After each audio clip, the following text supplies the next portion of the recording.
Hello, everyone.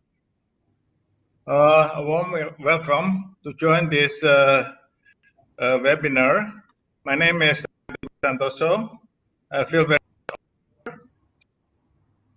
on cardiometabolic educational support.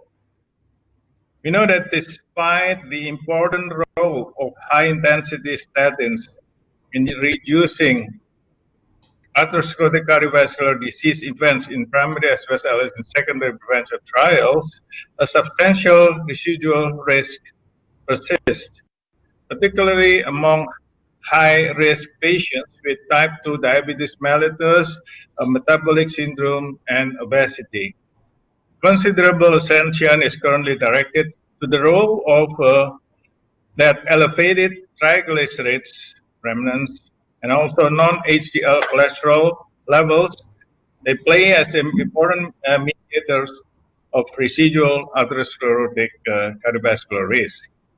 And in order to address this issue, we are very fortunate as today we have Professor Carlos Aguiar, who will tell us more in detail about the importance of these triglycerides remnants and also non-HDL cholesterol. Professor Carlos Aguiar, can I have the slides? No? No? Okay. Professor Aguiar is an internationally recognized expert in this field. He's also counselor in the ESE, vice president of the cardiology section of the European Union of the Medical Specialists, and chairman of the working group on platelets and thrombosis of the Portuguese Society of Cardiology. So without further ado, allow me now to invite Professor Aguiar to deliver his talk. Professor Aguiar. Many thanks and a good welcome to all of you who are listening into this webinar. I want to thank Professor Santoso for promoting this meeting and for very gently hosting me on this very interesting topic, which I think is extremely current in its clinical importance. The next slide shows some of my disclosures, and I will start off by addressing how important dyslipidemia is to cardiovascular risk and the prevention of cardiovascular disease. Now, it's always important to start off by noticing that cardiovascular disease is a problem we face in all parts of the world. It is no longer a problem of the western parts of the world. In fact, it is much bigger of a problem in the more eastern parts of the world, such as those from which many of our listeners come from. Now, cardiovascular disease is also about years of life lost. After a myocardial infarction, one can lose up to 9 years of life expectancy. After a stroke, up to 12 years. And once heart failure ensues, up to 16 years. So a lot of the things we do in our clinical practice, our prescriptions, namely lipid-lowering therapy, is to give back patients years of life that they have lost due to a diagnosis of cardiovascular disease. This obviously in secondary prevention, but also in primary prevention, we're not giving them back years that they've lost, but we're giving them a very huge chance of not losing that huge amount of years of life in case they run into problems of cardiovascular disease because they are high risk or very high risk primary prevention patients. Now, one of the most important risk factors for cardiovascular disease is dyslipidemia. And this slide shows to you how much myocardial infarctions are attributable around the world to dyslipidemia. And you can see that about half of all myocardial infarctions are explained by changes in ApoB and ApoA1, which is a different way of saying LDL and HDL or non-HDL and HDL. And this is particularly true in people who are younger than 55. So dyslipidemia just itself explains a huge amount of burden of cardiovascular disease. But we have seen changes in the past 5-10 years in the characteristics of the patients that we are admitting with an acute coronary syndrome in our hospitals. And one of the changes we see is that these patients are now no longer older and majority men. We see more younger patients and more women being admitted with acute coronary syndromes, and they no longer have a big LDL excess. In fact, they have more moderate levels of LDL cholesterol. Many times that's also because they are actually taking a statin in primary prevention. And that just shows to you that just the statin alone does not necessarily mean that you cannot run into trouble and still have an acute coronary syndrome. And they very often have insulin resistance, type 2 diabetes, obesity, and high triglyceride levels. So there has been a change in the clinical profile and also in the pathophysiology of acute coronary syndromes over the past few years. This type of dyslipidemia that we are seeing more commonly is called, in some parts of the world, atherogenic dyslipidemia. In others, it's called mixed dyslipidemia. What is this atherogenic dyslipidemia exactly? Well, it's a condition in which we find both types of lipid abnormalities. On the one hand, you have an increase in atherogenic lipoproteins, and on the other hand, there is a decrease in anti-atherogenic lipoproteins. The LDL levels in these patients are not necessarily high, they may be only moderately increased. However, the quality of this LDL is more predominantly small, dense particles, which we know are more inflammatory. They are also more susceptible to oxidation.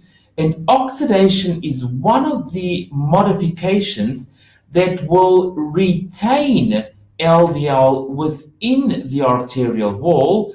It will keep it inside there so as to grow the atherosclerotic plaque and cause cardiovascular disease. So this type of small dense LDL is very dangerous, and we don't want our patients to have this type of LDL predominating in their blood.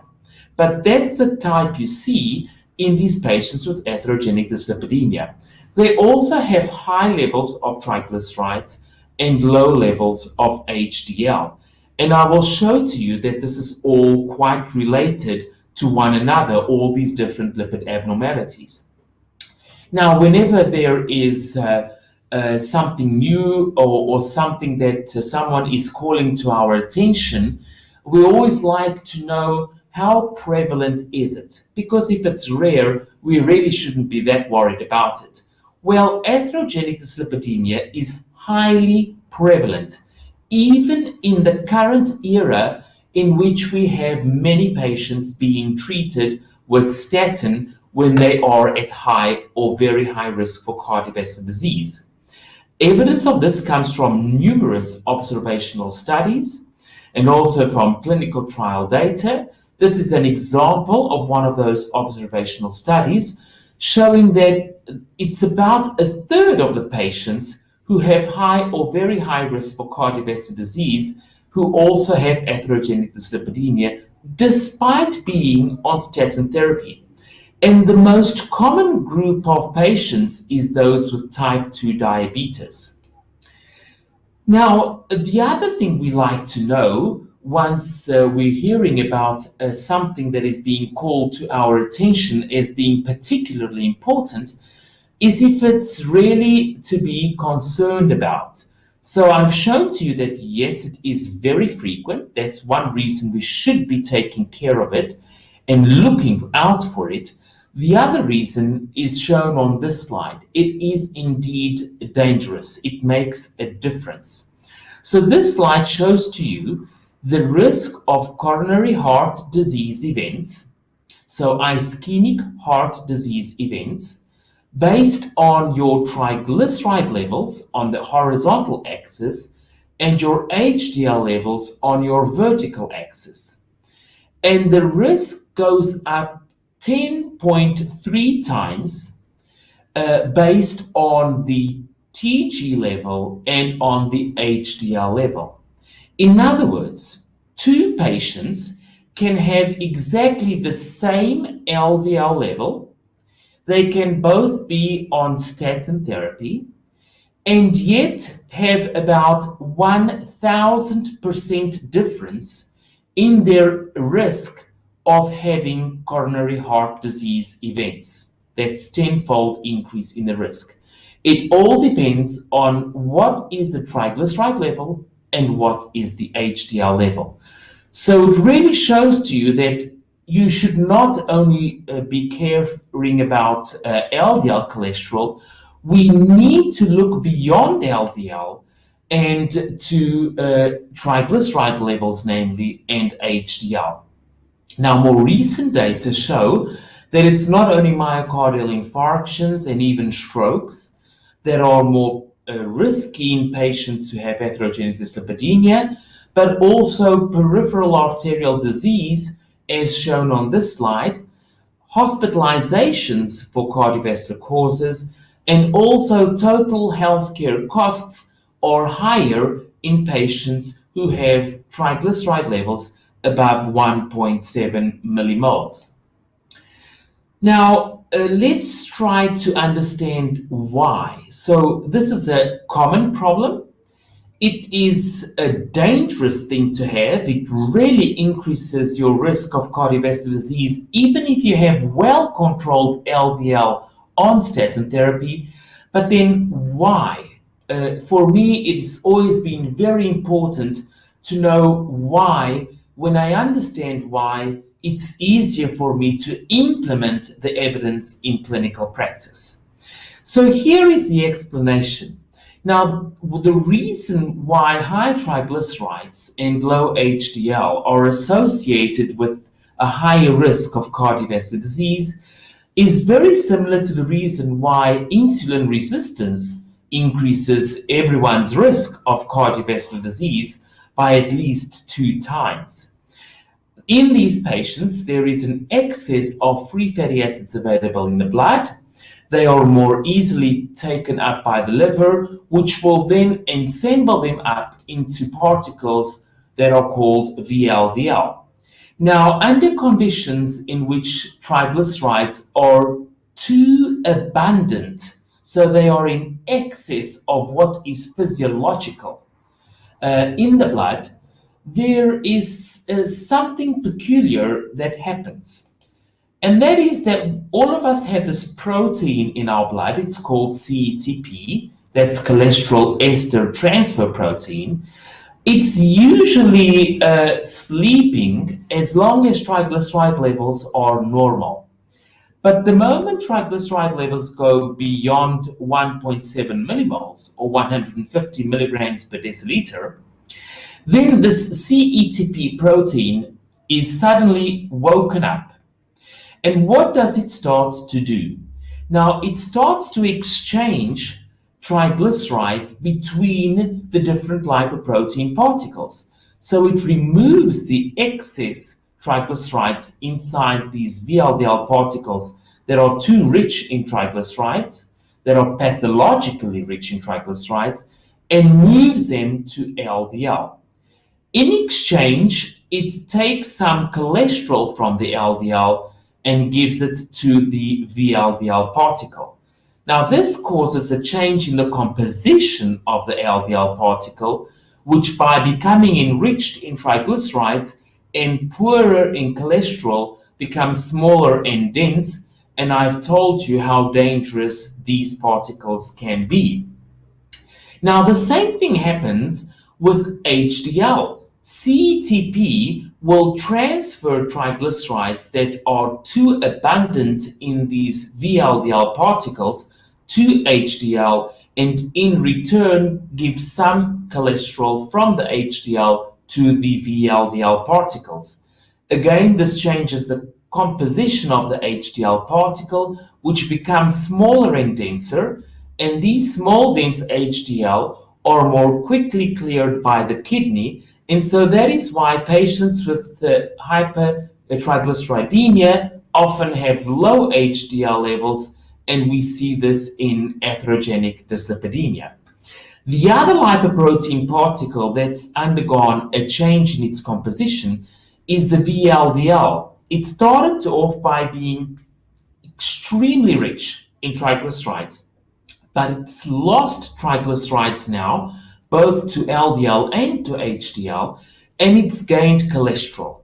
And this is a problem because it's also becomes smaller in size. And I'll explain to you why small is an important issue in a few moments.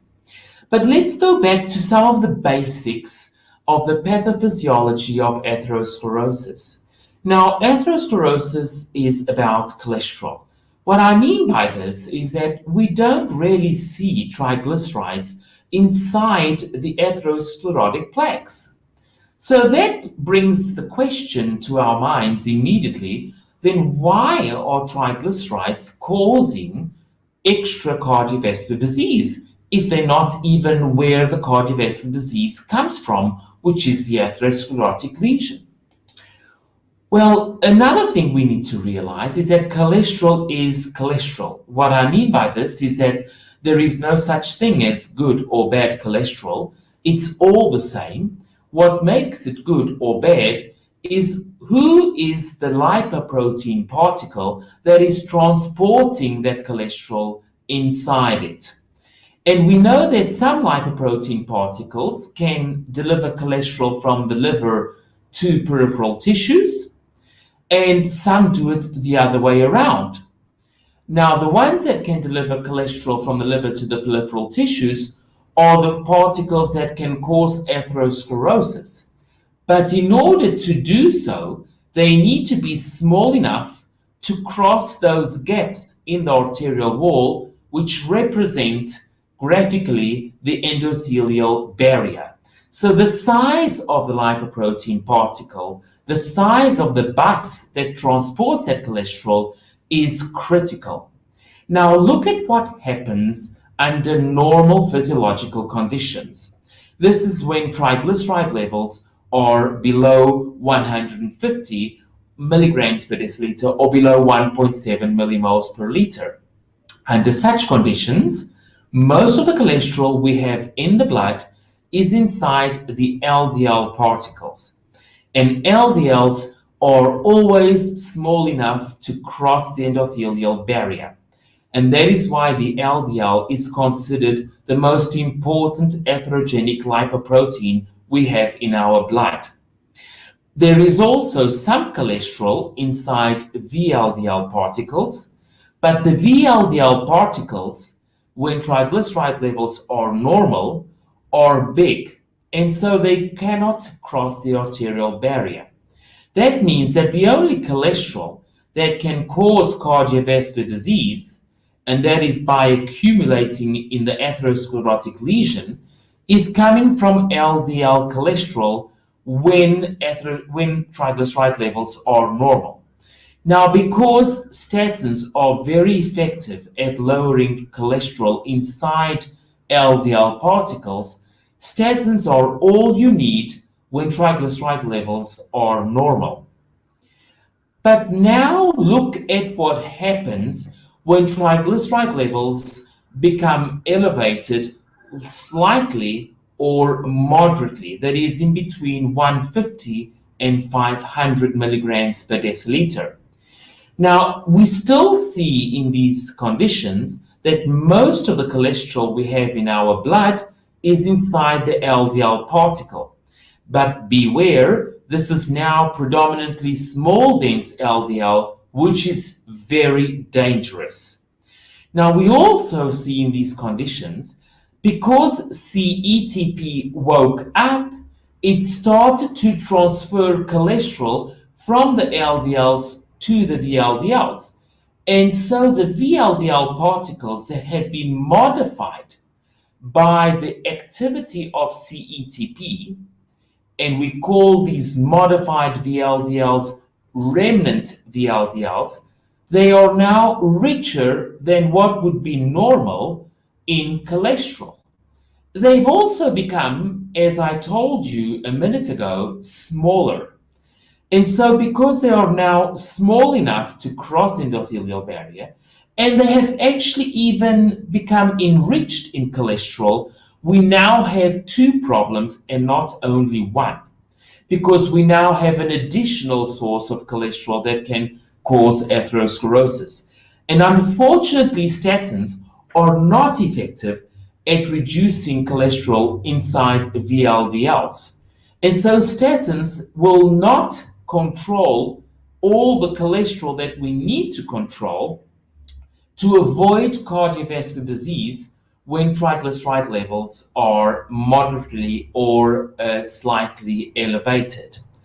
The two troubles are also the reason why these patients with atherogenic dyslipidemia have actually got higher rates of cardiovascular disease, and they will die earlier from cardiovascular disease than patients who only have elevated LDL and normal TGs. Now, if you're interested in this topic, and if I manage to get you curious about this, there are, let me just tell you, many more mechanisms by which triglyceride levels, when they are elevated, become dangerous to cardiovascular health. I won't be going over all of them, but these are two articles, two papers that very nicely review this issue. And if you're interested in this topic, please do read these two papers. Now, the reason why LDL is no longer the only atherogenic lipoprotein, the only one that can cause harm, is the reason why we now have an evolving concept, a risk marker called non-HDL cholesterol. Non-HDL cholesterol is anything but the HDL. So it includes the LDL, the VLDLs, the IDL. It even includes lipoprotein little a. LDL, of course, is always atherogenic. The other particles, under the right conditions, namely when triglyceride levels are elevated, also become contributors to atherosclerosis. It is very easy to calculate non-HDL. It is simply subtracting the HDL level from the total cholesterol level. But you don't even need to worry about calculating it, because many of our labs are automatically providing non-HDL on the lab reports. And the guidelines tell us around the world that the recommended level goal for non-HDL cholesterol is our LDL goal plus 30 milligrams per deciliter, in other words, 0.8 millimoles per liter. Now, there is lots of evidence to show that non-HDL is better than LDL at predicting cardiovascular risk. Some of this evidence comes from surrogate studies looking at atherosclerotic lesions inside coronary arteries and also in carotids, showing that non-HDL outperforms, it's better than LDL at predicting plaque growth, plaque inflammation, and also the progression of calcification in our coronary arteries. Now, there are also numerous observational studies showing that LDL on the right-hand side is inferior to non-HDL. Non-HDL indeed is better to predict cardiovascular events. This is a meta-analysis done by investigators from the United States, and they wanted to understand the implications of their findings, of their conclusions, by seeing what they meant to the reality of the US population. And what they saw is that if physicians in the United States were to start looking at non-HDL levels and not only LDL, and correcting both, putting both at target, they would actually prevent 300,000 more events from cardiovascular disease over a 10-year period. And that is just in one country, that is in the United States. So indeed, non-HDL is much better. But there are other advantages to non-HDL compared to LDL cholesterol. It's an indirect estimate of the number of LDL particles, and we know that the number of LDL particles is a better predictor of cardiovascular risk than the concentration of cholesterol inside the LDL particles, which is what is routinely measured in clinical practice. Furthermore, non-HDL makes no assumption about the relationship between VLDL and triglycerides. Now, what do I mean by this? When we use the Friedewald formula to calculate the estimated level of LDL cholesterol, we divide triglycerides by 5. And that is because about a fifth of the content inside VLDLs, when triglyceride levels are normal, is triglycerides. But as I've shown to you, the moment triglyceride levels go beyond 150, there is a change in the composition of VLDLs. They lose triglycerides and gain cholesterol. So dividing the triglyceride levels by 5 is actually not anymore correct. We should be using a different number to divide the triglycerides by. And so this causes falsely low LDL levels when we are using the Friedewald formula in the range of 150 to 400 milligrams of triglyceride levels. It also does not require fasting. It comes with no extra cost because all the cost is inside measuring the total cholesterol and the HDL. And it can even be used, in contrary to the Friedewald formula, in patients with very high levels of triglycerides. So what do the guidelines tell us about non-HDL cholesterol? The European Society of Cardiology and European Atherosclerosis Society tell us that we need to consider non-HDL as a second goal of therapy.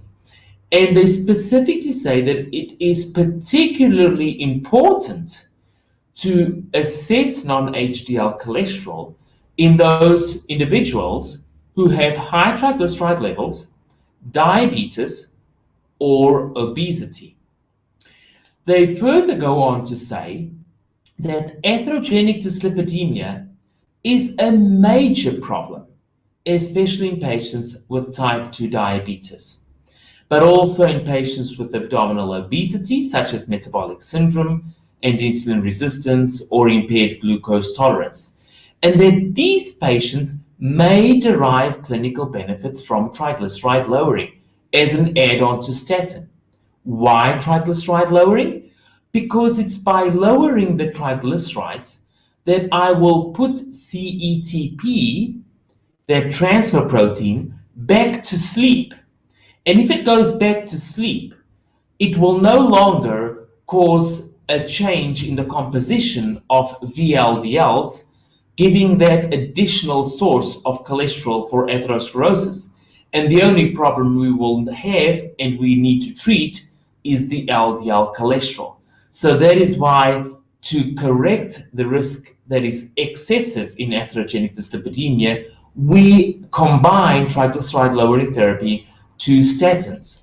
Now, what triglyceride lowering therapy do the European guidelines recommend?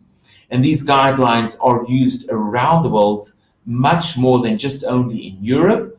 Well, we can either use a fibrate, and the only two fibrates that are considered are fenofibrate or bezafibrate, or we can use omega-3 fatty acids. We should never use gemfibrozil, and I will come back to that later.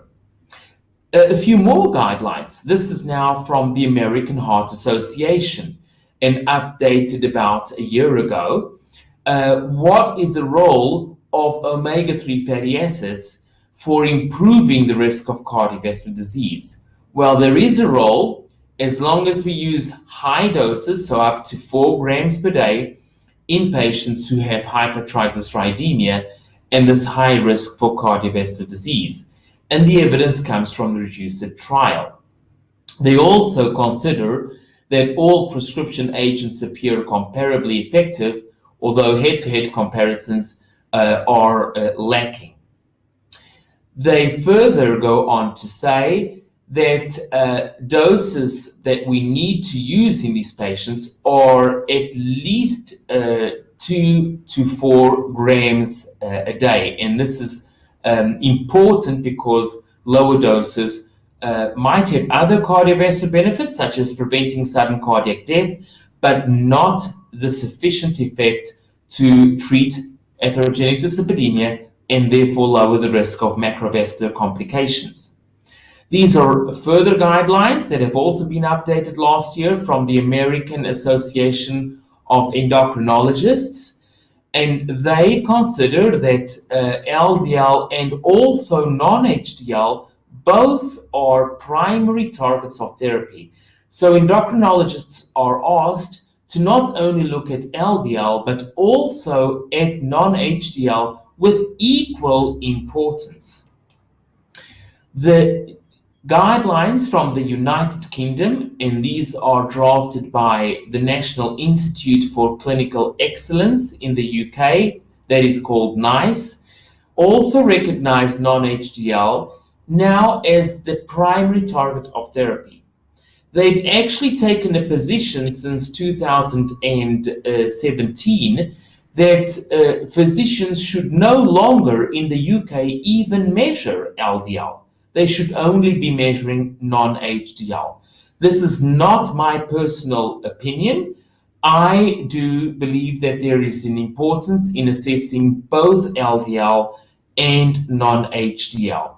They are explaining two different parts of the dyslipidemic contribution to the risk of cardiovascular disease, and we need to consider both. Well, if I've managed to convince you that this is an important thing, that we need to be aware and look out for it, then the final question is on how to treat it. Well, because the most atherogenic lipoprotein, as I keep on mentioning, is LDL, when we come to treating pharmacologically the risk of cardiovascular disease, we always need to start off with LDL lowering therapy. And statins have such a large amount of evidence to show that they are so effective in reducing LDL and also in reducing cardiovascular risk, both in primary and in secondary prevention.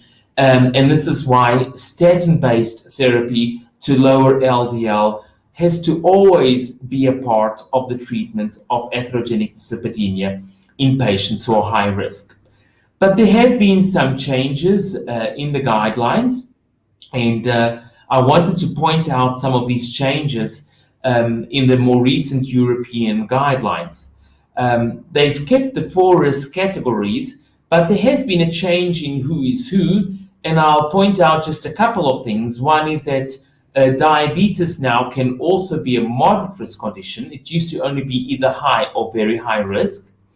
And another condition I'll point out to you is familial hypercholesterolemia. It's now gone specifically into either high or very high risk.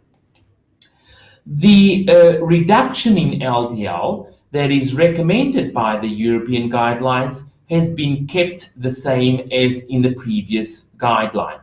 And that is that if your patient is high or very high risk, at least 50% reduction is required. But the goals have changed. the maximum recommended LDL for high-risk patients is 70, and for the very high-risk patients is 55. There's also been a change in the goal for moderate risk. It's now 100 of LDL at maximum. No change for the low risk. But both low and moderate risk patients are to be treated to goal essentially by non-pharmacological measures. Now, how do the guidelines tell us to lower the LDL? It's starting off with high potency statin-based therapy. If we're not at goal with the statin, then we need to consider adding ezetimibe. That's most recommended class 1B, second level of therapy to combine with the statin. And if that keeps you at goal, good. Otherwise, if you're still not at goal with the statin together with ezetimibe, then you need to consider PCSK9 inhibition. Although the class 1 recommendations for doing so have been quite limited in the current guidelines, only to very high-risk patients in secondary prevention or to very high-risk patients with familial hypercholesterolemia, so very high levels of LDL cholesterol not controlled with statin and ezetimibe. If no toleration of statin is possible, even after rechallenging, then we're only left with either ezetimibe alone or in combination with a PCSK9 inhibitor, although the evidence to do this is weaker. What about controlling the non-HDL cholesterol? Well, statins are also good for controlling the non-HDL cholesterol because they lower LDL, and LDL is a very big part of non-HDL.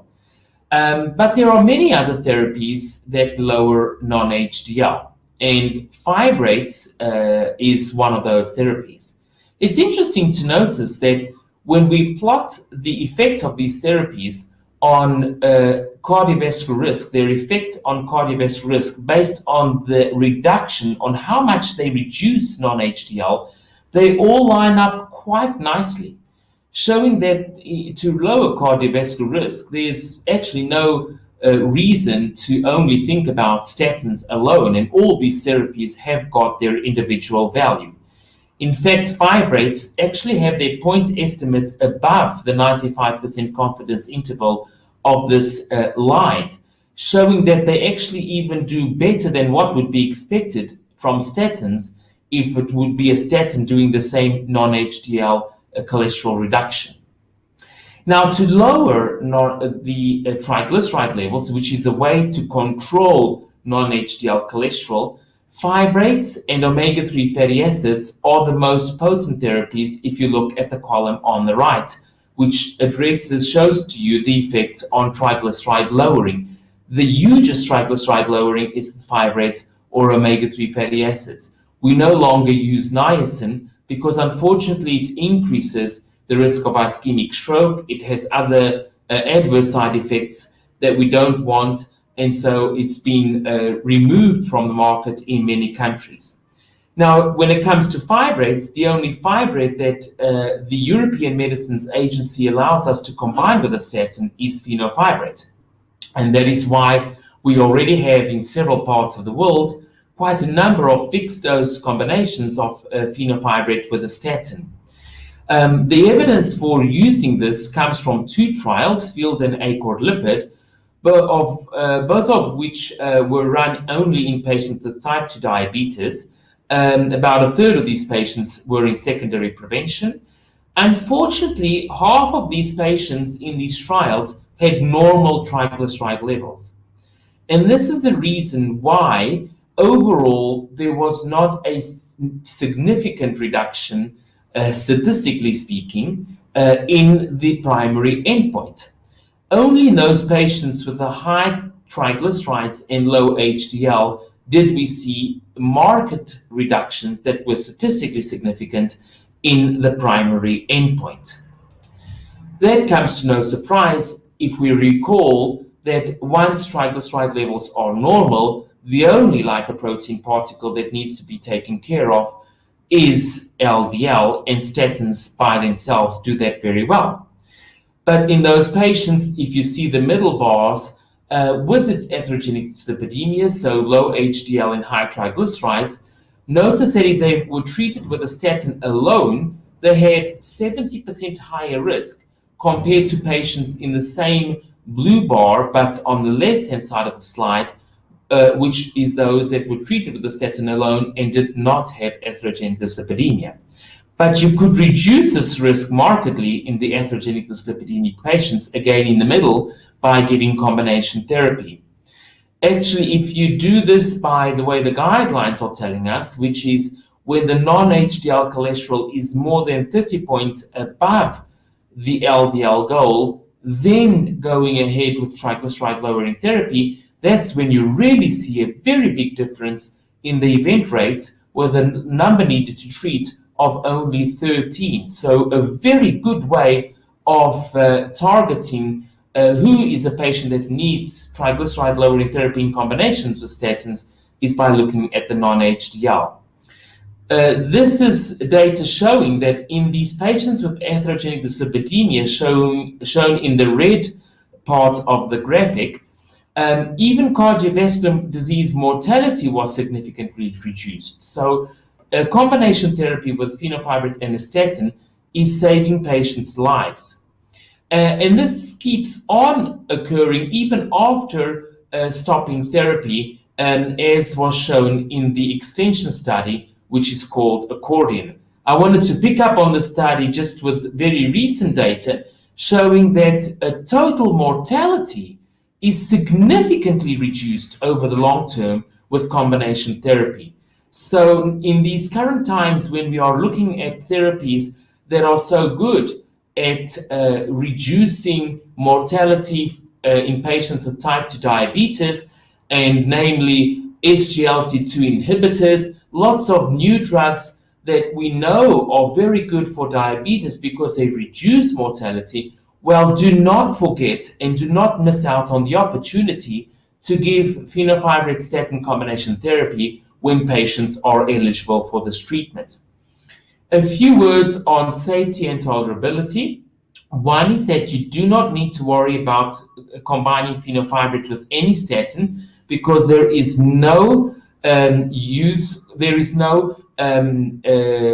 coincident use of hepatic isoenzymes for metabolization between fenofibrate and any of the statins. That is not the case for gemfibrozil, and this is why gemfibrozil cannot be used with any of the statins. Also, by combining fenofibrate with the statin, you get glucose mitigating effects in patients with mixed dyslipidemia. On the kidney, there is evidence of microvascular benefits with a reduction in the decline of EGFR, also with a reduction in the urine albumin creatinine ratio, so good effects. In the liver, you may see somewhat more often increases in ALT, so you need to obviously monitor ALT, but you already have to do that when you're doing statin monotherapy alone. The other option is to use omega-3 fatty acids, and this is just data coming from a small study looking at the effects of combining omega-3 fatty acids in 4 grams a day with rosuvastatin 20. Despite this potent statin therapy, notice the very significant reductions in triglycerides and also in non-HDL cholesterol levels. So my final words in conclusion are that cholesterol is the one thing that really plays a fundamental role in atherosclerotic cardiovascular disease. But where does that cholesterol come from is what we need to be considering. And although in many patients, the only cholesterol-containing lipoprotein that can cause atherosclerosis is the LDL, there is a significant growing number of patients in which triglycerides are high, and because of this, there is modification of these triglyceride-rich lipoproteins, making them richer in cholesterol and giving them the ability to also cause atherosclerosis by becoming smaller.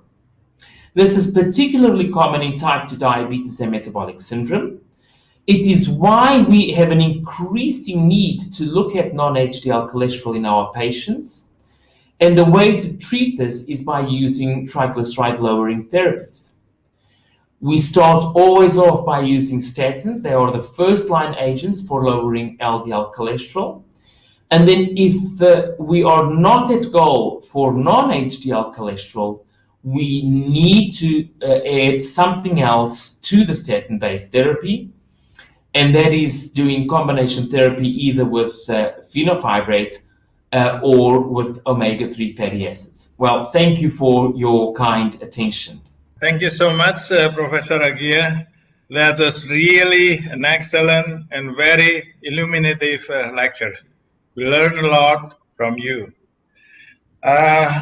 I hope there are a lot of questions here. I've seen I think at least two. The first question is, are VLDL and intermediate sized considered as atherogenic? Yes, so LDL is always sufficiently small to be atherogenic, but LDL is alone actually not atherogenic. Something needs to happen to LDL once it gets inside the arterial wall so that it can become retained. Otherwise, it can go back into the blood. So the same way it goes into the arterial wall, it can go back into the blood.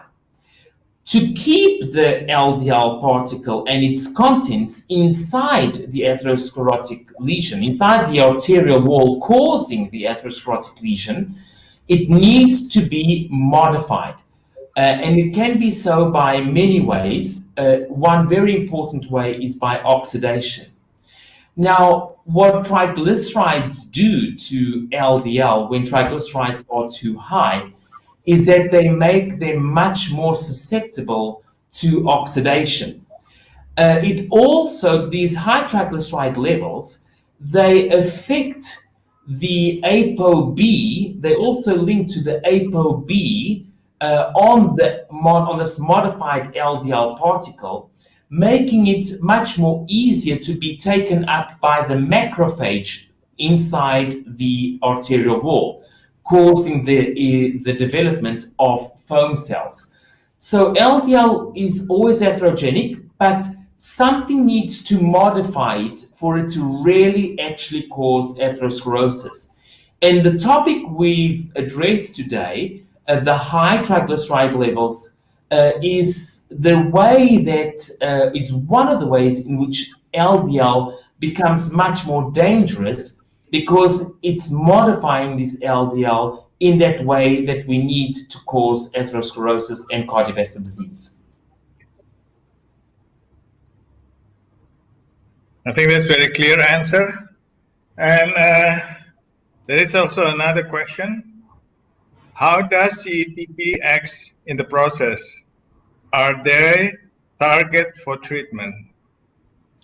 That is a very interesting question, because I'm sure that many of the people who are listening to us are aware that some time ago, the pharmaceutical industry was developing and studying in clinical trials a group of drugs called CETP inhibitors. These drugs were actually aiming at increasing HDL very much. That was the reason why they were developed. Unfortunately, we found that they are actually very different in between themselves in the amount of HDL that they can increase, and even on the effects in other lipoproteins. There was even one CETP inhibitor that actually had quite a significant effect on LDL cholesterol, reducing it also significantly.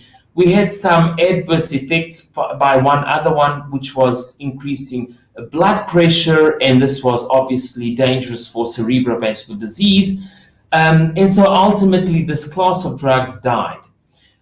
One thing we think that is the problem is that maybe it's not actually increasing quantitatively LDL that is important to lower cardiovascular disease risk, but maybe it would be better to increase reverse cholesterol transport. And this is one thing that fibrates and fenofibrates in particular manages. And it's probably more that way that you see the the reduction in cardiovascular events. But this also goes to the point of, in atherogenic dyslipidemia, we see two wrong things. We see the high triglycerides and the low HDL. But which of the two is really the problem? And I believe, like many others, that it's the high triglycerides and that the HDL becomes low as a consequence of the high triglycerides. And everything else that happens in atherogenic dyslipidemia, the reduction in reverse cholesterol transport, the postprandial hypertriglyceridemia, all these changes that explain why atherogenic dyslipidemia causes so much cardiovascular disease, you can always start the explanation very nicely from the high triglyceride levels. So that's the problem, not the low HDL. Thank you so much. I think we all know that there are at least 4 clinical trials with CETP inhibitors, and all fails, even though we can achieve an increase in HDL cholesterol level by even more than 100%. Thank you so much, Professor Aguirre. There is also another question. Does the integrity of blood vessel play a significant role in atherosclerosis? Absolutely. Many of us who practice, in other words, see patients, are well aware that the levels of lipoproteins are very different amongst our patients. We see patients that have already had cardiovascular disease that have got actually quite good lipid levels before they had cardiovascular disease. We also see some in the opposite situation with very big changes in lipoproteins, so clearly with dyslipidemia contributing to that cardiovascular event. And so dyslipidemia alone is not the reason to have cardiovascular disease. And you can have cardiovascular disease with even low levels of LDL. And one reason why this is the case is because LDL needs to get inside. That cholesterol needs to penetrate the endothelial barrier. And to do so, it's not only high levels of triglycerides or high levels of cholesterol that causes endothelial dysfunction.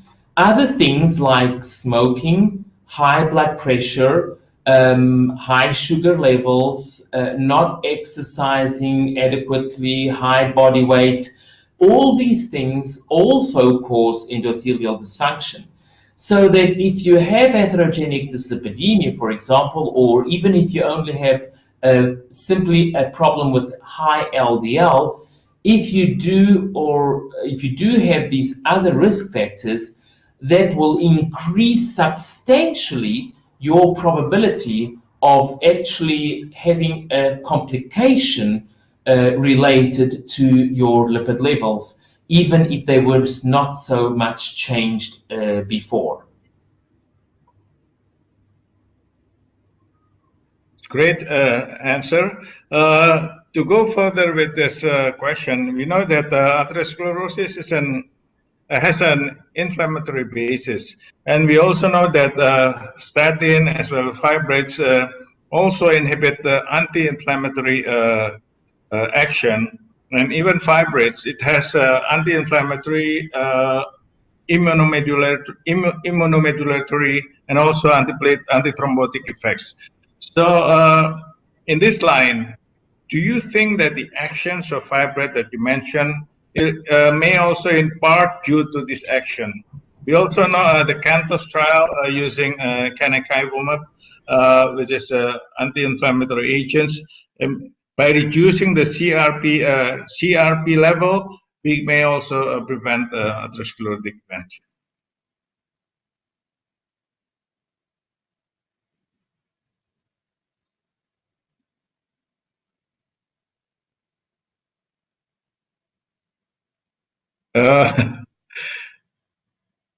You hear me, Professor Agia? Adrian? I don't hear anything. I don't, I don't hear anything now. Seems that there is interruption in the transmission. Yes. Can you hear Do me you hear all? my question? So in Yes, line I with can the hear. previous question, I'm asking whether there is Yes, also another action of fenofibrate, and that is anti-inflammatory action. Because we know yes. the CANTOS trial, for example, by reducing CRP, you may reduce atherosclerotic vascular events, and also fibrates as well as statin has anti-inflammatory action, and also fibrates has immunomodulatory action, and also it is also antithrombotic. Absolutely. So whenever we correct dyslipidemia, even with atherogenic dyslipidemia, we are having an anti-inflammatory action just because of that. Now, for the case of fenofibrate, these anti-inflammatory properties are actually quite relevant, and there is good clinical evidence to show that. Namely, with retinopathy from diabetic retinopathy, we know that the effects of fenofibrate in preventing the progression of diabetic retinopathy are present even in patients without atherogenic dyslipidemia. So it's not through triglyceride lowering, it's not through lipid effects that fenofibrate is reducing the progression of retinopathy in diabetic patients. It has to be through something else. And it's through those microvascular benefits that come from antiplatelet action, anti-inflammatory action, and improvement in endothelial function. Thank you. We go further with the questions from the participants. The next question is Adrian. Can I have the next question, please? Adrian.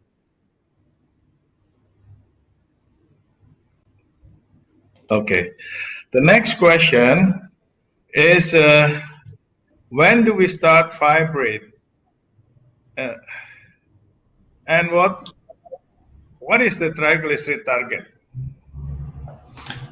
Yes, so ideally, we should start fibrates on top of statin-based LDL lowering therapy once we have our LDL cholesterol at goal. But if it's very difficult to get the LDL at goal, and this can be the case, and many of us do not have access to PCSK9 inhibitors, I want you all to be aware that if the non-HDL level is more than 30 milligrams above the level of LDL that you manage to reach with your patient, then your patient is in significant trouble. Not only because the LDL is not at goal, but also because this patient has additional lipoproteins causing atherosclerosis. So it's good to, and I showed that to you with the ACORD lipid data and the low number needed to treat, it's good to take that opportunity in hands and to add combination therapy, to go to combination therapy with either fenofibrate or omega-3 fatty acids. Do we need to target a triglyceride level? We're not sure. we do not have evidence from any clinical trials because clinical trials have not been targeting any triglyceride level. But I do say that it would be good to have those triglyceride levels lowered to below 150 milligrams per deciliter.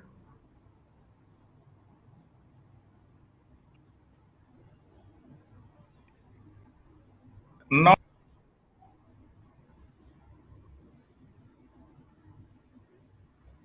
because it includes also triglycerides. So I could not hear you because there was a momentary cut in the connection.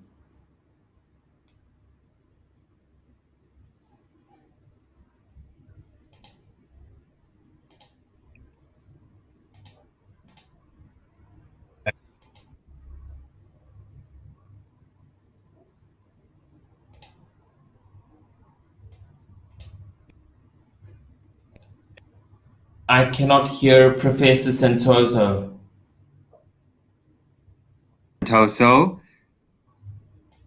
So thank you very much, the audience. Please give us a second while we are trying to connect Prof. Santoso back to the stage.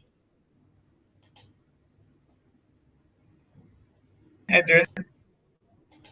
Hi, Prof. Santoso. Yes, we can hear you. To have a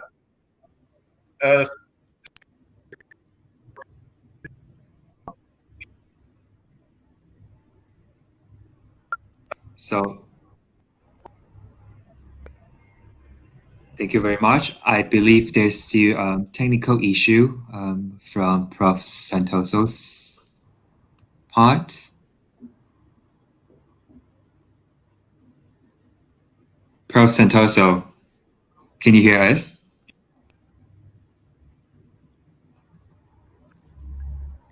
So while we are waiting for Prof. Santoso to dial back in, I would like to take this opportunity to invite our audience to join a survey. Please give us your feedback how we can improve the upcoming webinars. I would also like to take this opportunity to thank Prof. Aguirre for all your contributions and a wonderful speech. Just as an thank you. So just as an information, I would like to take this opportunity to invite the audience to join our next webinar, which will be on 26th of August at the same time. The topic is latest update on atrial fibrillation management. Can I check if Prof. Santoso, if you can hear us?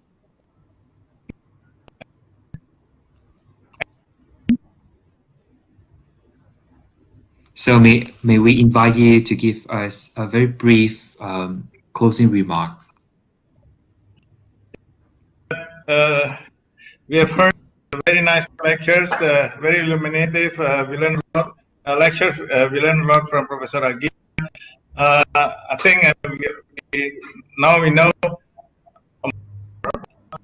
about the importance.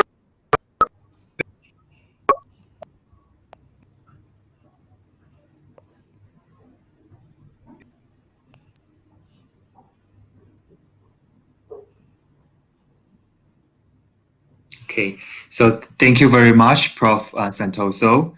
Again, thank you, Prof. Aguirre, for your time. Thank you very much for the opportunity. I hope we all go back tomorrow to our patients with a different look on the importance of lipoproteins beyond LDL cholesterol and namely non-HDL cholesterol. Thank you so much for the opportunity. Thank you very much. Thanks, audience. Have a good evening. We will see you next time.